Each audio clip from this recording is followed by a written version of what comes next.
at the legislator school and they first started talking about my life was gonna change and then I could change my family, I was like, what am I in a cult? I thought it was so weird. One of their best qualities is that they're so simple to follow and understand that, you know, when you apply them to anything, all of a sudden it's like, yeah, that's right, that is how it should be, or that, you know, the light comes on and it becomes clear just by using these real simple ideas that people have known about, and then, you know, Mr. Covey just put them all into a book, and you're like, this really helps.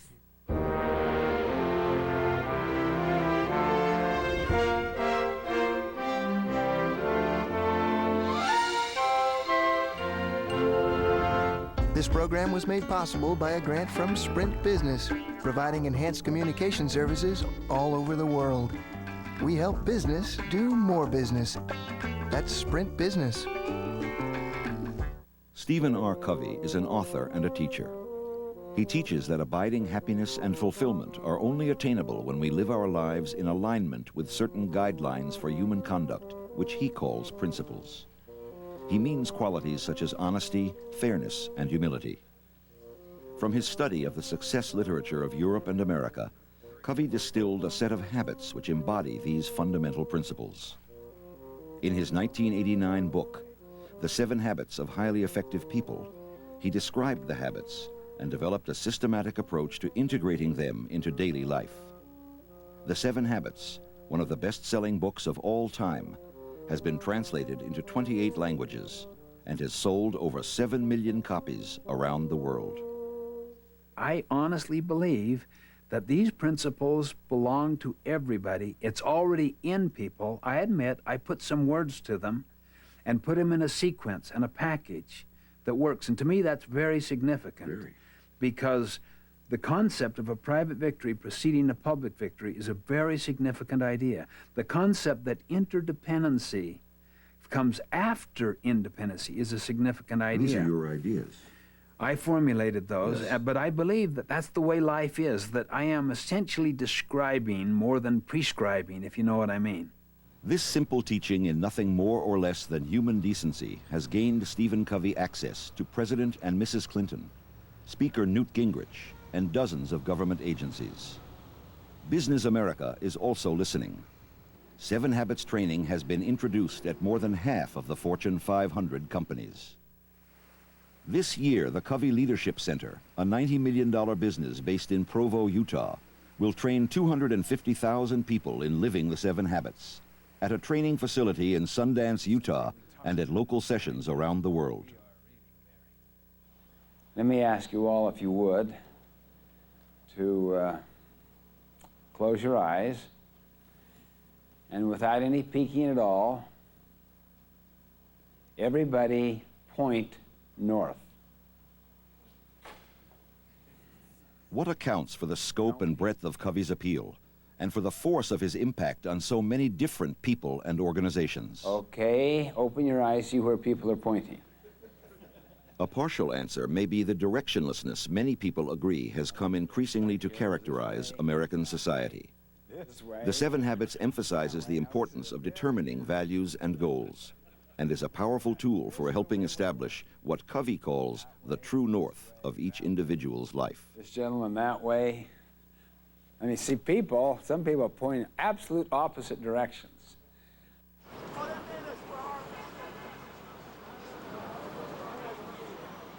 I can't remember a time when there's been the kind of ambient insecurity that there is now at a time of such economic health. And the reason for that is obviously that the corporate contract that people thought they were going to grow up with is changing and dissolving, and people feel as though they're on their own, and that their career is something that they themselves must take responsible for, and they're unprotected, and they may be uninsured. There's a great deal of anxiety that goes with that. And if a set of guidelines comes along that seeks not only to address that anxiety, but to get at the very essence of your innermost self, what could be better? And the response has just been, he's a rock star. I find it fascinating that employees can receive what amounts to a Sunday school lesson from the personnel department without taking offense. And it says a great deal about what's happened to the workforce and the idea of work in America, I think. Imagine traveling back in time to a union hall in Detroit and having a Covey trainer come in and propose that union members receive 7 habits training to improve productivity at General Motors. I mean, there'd be a riot. And yet, I haven't run across anybody who feels particularly condescended to, even though the lessons here are so basic. Covey characterizes his teaching as an inside-out approach to personal and interpersonal effectiveness. He means that organizational and social change must begin inside each individual. Habit 1, be proactive. Covey means more than taking initiative. Proactivity requires developing self-awareness and independent will to the point where we are no longer subject to external circumstances, but have the freedom to behave according to our own value-based decisions. That basically means you take responsibility for your own life and that you take the initiative to make things happen. Instead of acting on the basis of just moods or feelings, you subordinate those to values. Habit 2, begin with the end in mind. In Covey's view, all things are created twice, the first time in the imagination. Scripting life requires clarity about values and goals. Habit 2 involves the preparation of a personal mission statement in which we define what it is we truly stand for and want to achieve. Do you want to have an interesting experience? Just go to your family tonight and ask them. Be sincere. They'll think you flipped out for a moment, wondering where you're coming from, but say to them, in one sentence, what is the purpose of our family? And then write down what they say. Just read the different purposes. What is the purpose of our marriage? What is its essential reason for being? And then when you go to your organization, what is the purpose of our organization? Habit 3, put first things first. Habit 3 is time management Covey style and emphasizes organizing life around the compass rather than the clock. Once we have defined our values and established our roles and goals accordingly, we are ready to make the critical distinction between what is merely urgent and what is truly important. I need a volunteer. Your name is? Elizabeth. Good to see you. You want a rich personal life and a rich family life and also community and so forth. Well, that might be analogous to all these little, small things that tend to fill our life. And that just little by little, they just accumulate. Now, your job, you can't go above this, is to get all those large rocks in the jar.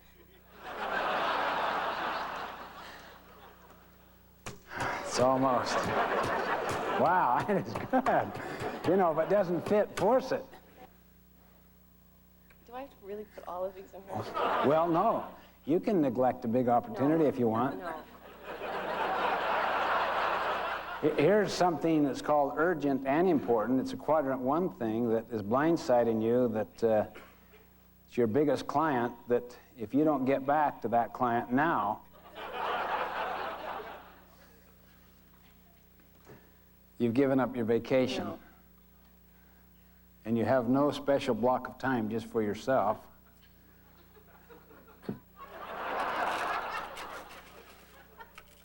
I'll tell you what you can do if you want to. You can work out of a different paradigm altogether. You can do anything you want. So I can use that bucket. That's what you're Anything, saying? yeah.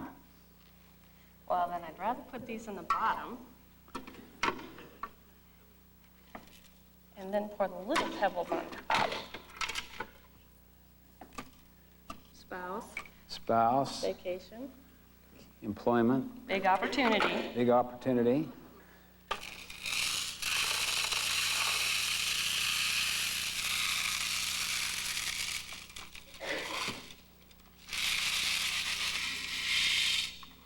Thank you very much. Let's hear it for Elizabeth.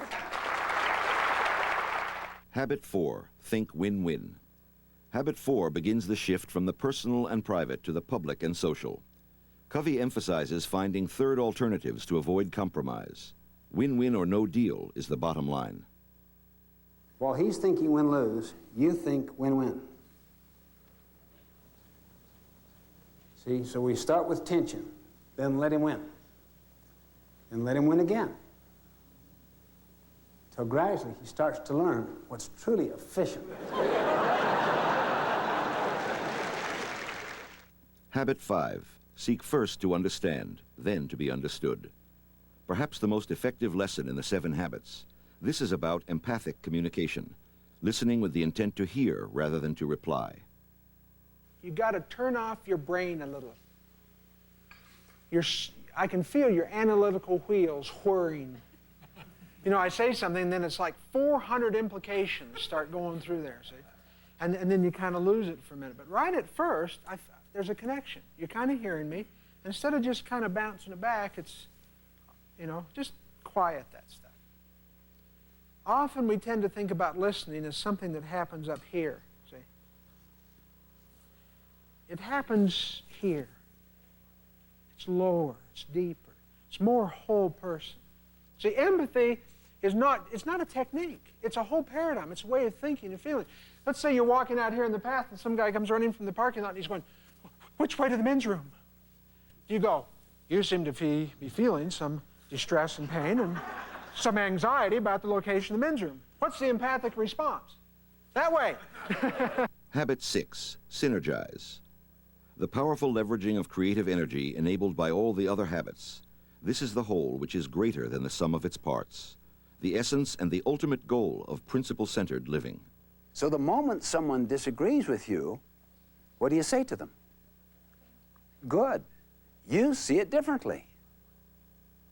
That's why I so value my wife's input, because I'll say, well, how do you see it? And she'll see it totally differently. But honestly, if you can learn to value differences and teach your children, the moment there's a difference, run with it. It's an advantage, not a disadvantage. Habit 7, sharpen the saw. This is renewal, the constant daily practice and exercise of our physical, mental, spiritual, and social selves. Like the story, you know, someone's sawing down the tree. What are you doing? I'm sawing down the tree. Can't you see that? Well, how long have you been doing it? Hours. Oh, I bet you're tired. I'm so tired. Well, why don't you sharpen the saw? Too busy sawing, see? So the idea is that this habit nurtures and cultivates all of the other habits on a continuous basis. It's a kind of self-renewal. Covey and his wife Sandra have raised 9 children. Yeah, how was your trip? Good. Was it good? Yeah, really good. Good. How do you feel? Good. How you doing? Why don't you sit them over there? How did you I just want to tell you, I go to school at Provo College, and I just finished a course that they have out there on your Oh, did you? Yeah. On the 7 habits? Yeah, and I really like that. I'd heard a lot about your book, and I'd never read it.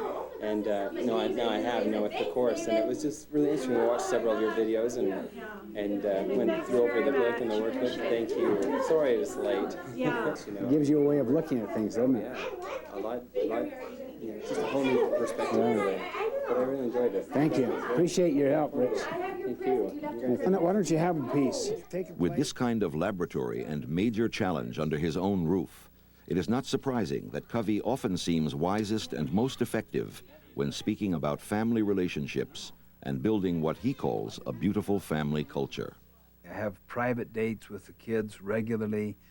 That we let them write the agenda. Every day I'm with my wife on a little Honda 90 trail cycle, or if I'm away on a trip on a phone, and I'm trying to keep no more than about 2 days most on trips. You ride with her on a Honda trail bike? Yeah, we do, every day. There are 2 bikes. You don't ride. No, one bike. She just sits behind me. She's never driven it. She keeps saying, I ought to learn how to do this sometime, but we just got there, and it's essentially noiseless. Phones can't get to you. Kids can't get to you. You just sit and talk back and forth. That's the key to staying in love, is to learn to share feelings with each other so that they know what you're about. You share your life, they share their life with you. They buy into your mission, they're part of it. So if they have to make sacrifices for a period of time, it's for that cause, see? It's for that mission. Where in there is a place for grief and darkness and fear and the things that we all have and carry inside ourselves as we move through life? I mean, is it? Well, I would say that if you're moving toward these as ideals, see, this is highly effective people. We're not talking about depressed people. We're not talking about darkness. We're talking about light. The opposite of every one of those would represent the other side. Right. We acknowledge the other side. You do. We all have demons. I mean, right? Oh, yeah, and also, and we struggle. We really do. I mean, this sounds so Pollyannish in a sense, but it really isn't. I mean, we struggle with all of this, but that's kind of my point. You just keep coming back, see? You hate the dark stuff, do you? Well, I don't like to dwell on it, and I wouldn't want to get if I ever get my mind and heart in any of it, I pull away fast. You pull away. Yeah, but I think we have the power to do that. Well, I pull away too, but there are many people who would say that's wrong. You know, that's not dealing fully with the gorgeous complexity of life. Yeah. You know what I'm saying? People whom you would admire would say that. I wouldn't want to dwell on it. I wouldn't want to get my heart and mind in it. I like to hear you say that. You don't want to give up hope. To me, the feeling of hopelessness and helplessness and futility is where the major problems start wedging themselves in and congealing inside people's minds and hearts. Like, what's the use? Nothing can happen. No, just say, you know, today's a new day. This is a new week.